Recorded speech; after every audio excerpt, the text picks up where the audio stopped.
There you see Dennis Smith Jr. If you look at his rookie season compared to this season, the numbers are down across the board. Usage, points, field goal percentage, even his rebounds and assists per game are down as well. This was a all-rookie second-team member and a lottery pick.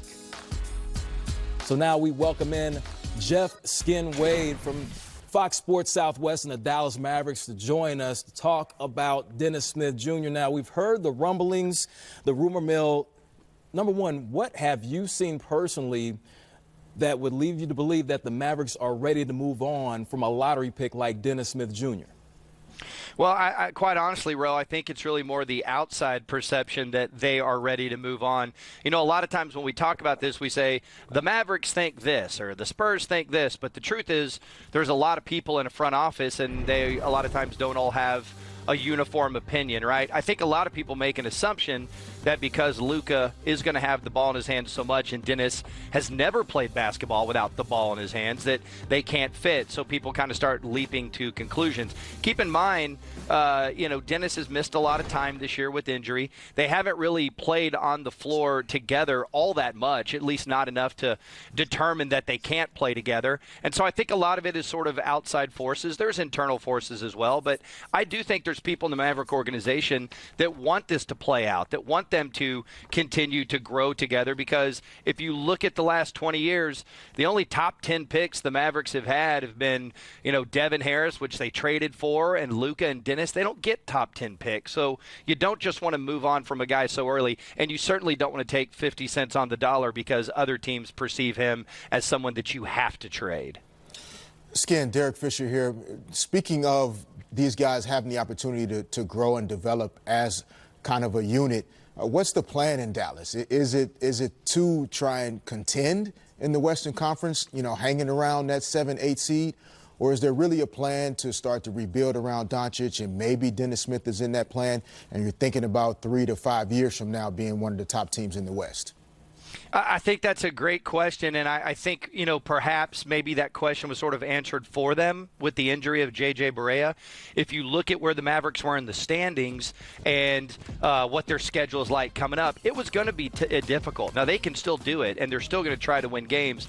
The good news for the Mavs is that if you look at how their salary cap is going to be structured over the next several years, they're going to have a ton of space.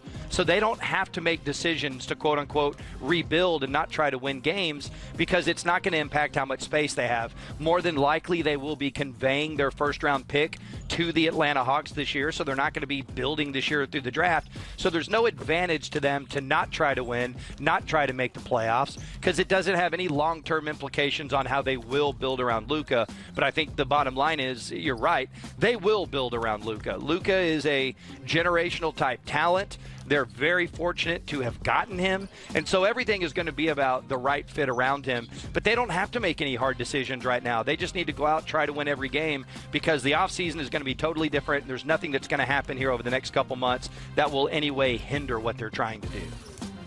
Skin, how much did Luka's seamless, transition from EuroLeague star to really NBA impact player change the calculus of the blueprint in Dallas? Like, how much did him being as good as he is, as quickly as he has, change everything for everybody?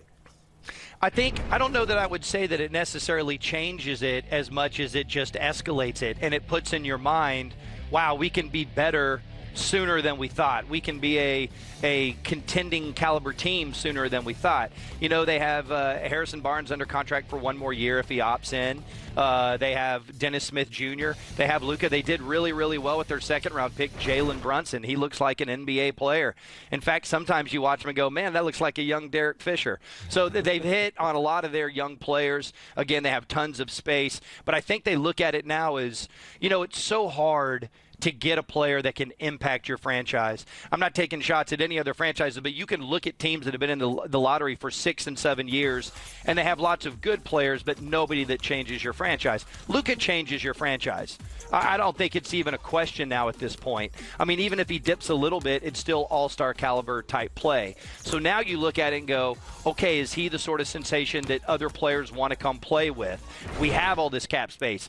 Can we get some of these free agents? Or more likely, I think, make trades to acquire players into your cap space. That's the way the Mavericks got Harrison Barnes from the Warriors in the first place. They like to not overcommit to situations and see what opportunities arise. They did it with Monte Ellis. They did it with Harrison Barnes. They did it with Bogut. They've been very good and fortuitous at doing that type of stuff, and I think Luka's the kind of guy that players will want to play with. So it doesn't change things, I would say, as much as it escalates this whole process and makes it happen sooner. Hey, Skim, before we let you go, of course, we talked about Luka on the court. We've witnessed what he's done, his clutch moments. He's come up big, doing everything he wants to on the court. But the impact that he's had away from the basketball court, the Luka mania that we've discussed, it's even impacted your family as well. Yeah, guys, so I got a 13-year-old daughter, and I not only work for the Mavericks, but I work in sports talk radio, and we're the Dallas Cowboys station and the Rangers station. So we've been around Dak and Zeke and with the Rangers and all this stuff. The only one she's ever cared to have her picture taken with is Luka Doncic. And I don't know if maybe she thinks they're the same age. I don't know what the deal is here, but Luka mania is real, boys. And when we went on the recent East Coast trip, and you could see it in Boston and Philly, with a lot of European media being there and the types of questions that Rick was having to answer, it is real. It is crazy. I'm in shock that he's where he is with the All-Star voting, but I think it just sort of lends itself to the idea that, hey, this guy is a phenom. At 19 years old, he'll be 20 later this month. He was a star over in Europe. He is a star here. And if you hear what Draymond Green says about him after they play, or Paul George says about him after they play, other top-flight players in this league recognize it, and I think fans are loving the Luka step-back magic. We get it every night here, and it's pretty good stuff. You know, it's pretty good stuff. You joining us right here, coming up clutch as usual. Jeff Skin Wade, enjoy the game, man. Greatness as usual. Hey, thank you, boys. Have a great night. 10-year challenge. Everybody's been taking it, and Luka, he accepted it today. Take a look at Luka. 10 years ago? Wearing diapers? I mean, come on. I mean, this was a part of the baggy era. We all remember the early 2000s. We were all wearing baggy clothes, and wearing baggy basketball uniforms was the thing. I love the 10-year challenge with these people who were, like, in second grade. And now they're like, I don't want to think about the 10-minute challenge, let alone the 10-year challenge.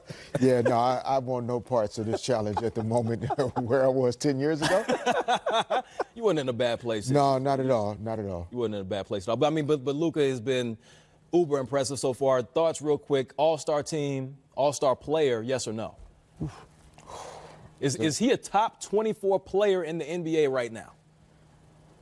I mean, he's in the conversation. Yeah. He is, and that alone, to me, says a lot. The West it's tough to make the All-Star team in the West. If we ever get to a format where there's no conferences and it's just 24 top guys, maybe he gets in anyway.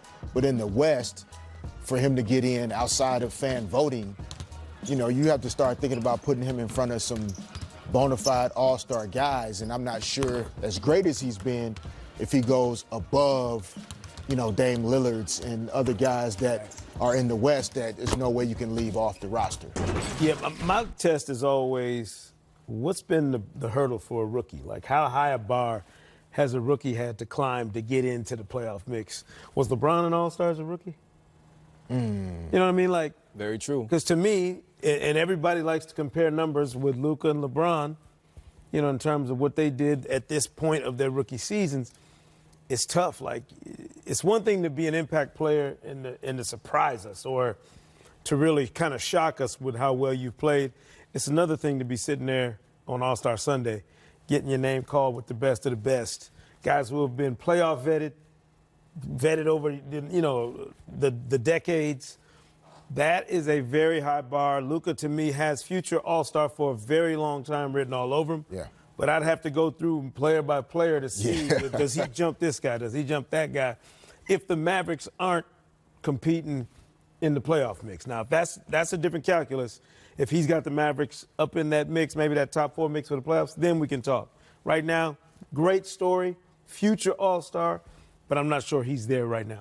Well, as a rookie, if he does, he would join the companies of the recent guys like Shaquille O'Neal. You think about Blake Griffin, Yao Ming, who made the All-Star game as rookies. That's tall cotton right there. Yes, it is. Very good to be company. among those